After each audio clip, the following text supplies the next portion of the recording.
आज का जो वीडियो है वो ये उन महिलाओं के लिए है जो महिलाएं मुकदमा करके अपने घर पर बैठी हुई हैं। तो एक वीडियो का आप झलक देखिए, उसके बाद मैं आपको फिर आगे की बात बताता हूँ।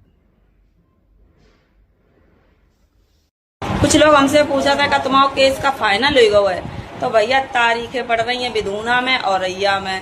कल 24 तारीख है, कल हमारी विधूना की तारीख है। तो जय पापा के बयान होने हैं। देखो का हो रहा है, 7 साल हो गई हमें कोर्ट कचहरी के चक्कर काटा था। आगे का हो रहा है बस देख रहे हैं हम। शादी तो वो दूसरी कर चुके हैं, 2 बच्चा पहले में खत्म हो गया, तीसरा बच्चा लड़का है गोदी में है आनंद के। तो हम तो ऊपर वाले के भरोसे लड़ रहे हैं। हम अगर सत्य पे हैं तो भगवान मेरे न्याय जरूर करिए, यही उम्मीद। अब इन्होंने वीडियो में स्पष्टली बताया है कि इस लड़ाई को लड़ते हुए इनको 7 साल हो गए और अभी भी लड़ाई जारी है।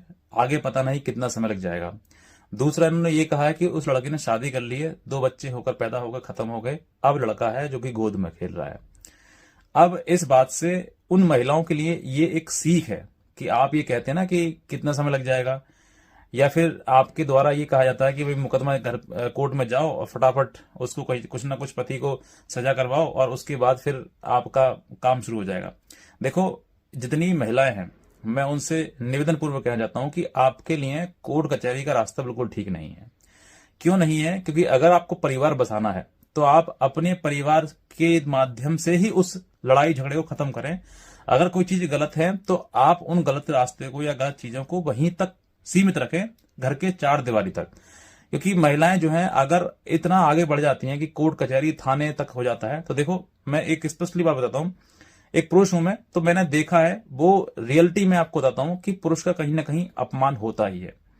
हर व्यक्ति, कोई भी पुरुष हो, वो पुरुष अपनी पत्नी को कोई यूं ही नहीं छोड़ देता है। बहुत ज्यादा परेशानी झेलने के बाद, बहुत ज्यादा अति हो जाती है, उसके बाद वो त्यागता है। वो बार बार अपनी पत्नी के घर मायके जाता है और बुला के लाने की कोशिश करता है, प्रयास करता है, लेकिन उसके साथ अभद्रता, मारपीट जैसी तमाम घटनाएं कही जाती हैं।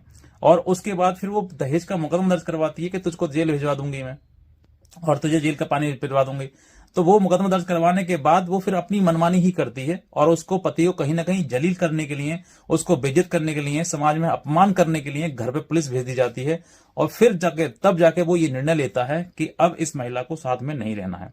वो खुद को ये दंडित करता है कि मुझे इसके साथ में नहीं रहना है क्योंकि मैं परेशान हो चुका हूं।